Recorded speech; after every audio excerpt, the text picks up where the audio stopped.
Teaching calculus instead of credit. The new study by Ramsey Solutions finds that 88% of American adults don't think high school prepared them to handle money in the real world.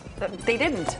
But one local nonprofit is working to reverse that trend. On Your Side's Christine Lazar joins us with the work they're doing to make more conscious consumers. And I have to say, this is a topic of discussion in my own household. We've started giving a lot of money to Doug's son each weekend that he's with us so that he understands just even the value of money.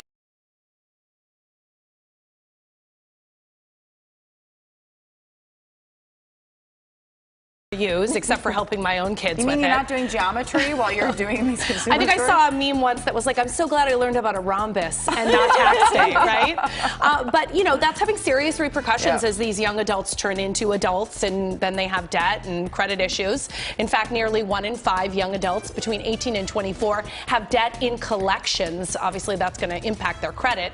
And experts say many of them are in that situation because they simply do not understand how credit works. You know something, but you don't know a lot. The hands went up when these high school students were asked if their knowledge of credit is minimal. How many of you think you know a lot already? And no hands went up. These volunteer bankruptcy and restructuring attorneys are trying to change that.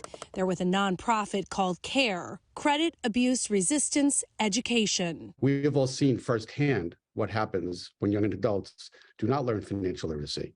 They come to our courts, they come into our offices, they are our clients. The local chapter of CARE formed in 2018 and has since reached about 5,500 students. We watched their presentation at Alliance Marine School, where students are taught about credit and debit card usage, interest rates, and late fees. Buying an iPhone, and if you bought it and made a minimum payment, that my favorite line is, you'll be paying off the iPhone 14 when the iPhone 19 comes out. Students are also taught how to get and keep good credit, explaining credit as something akin to an adult report card.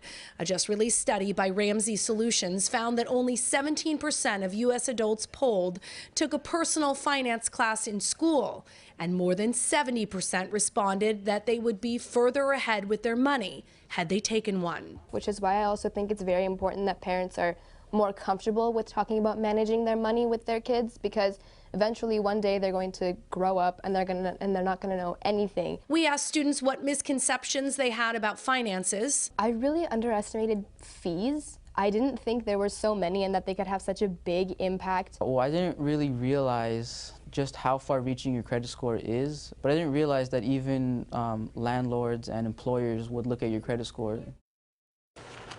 Now, there is a bill that was introduced earlier this year in Sacramento that would make it mandatory for our public high schools to offer a financial literacy course by the 2025-26 school year. Now, if that passes, it would also make it a graduation requirement by 2029. And I don't think there's many parents out there that would say, no, I don't want my kid taking that class. No. Because, you know, we as parents will often end up footing the bill if they have poor credit and they need us to co-sign on a house or a car. And, you know, one of the things that this group, they go into a lot of schools in underserved communities. And he said a lot of these kids may never buy a house, but they need to know that credit is still going to impact their daily life. Your cell phone, your car purchase, all that stuff. Your employer will look at it. Yep. I mean, people see it as a sign, like he said, an adult report card. Yep. If you have poor credit, are you a good employee? I mean, that can be debated, but a lot of employers will look at it that way. Christine, very important information. Thank you.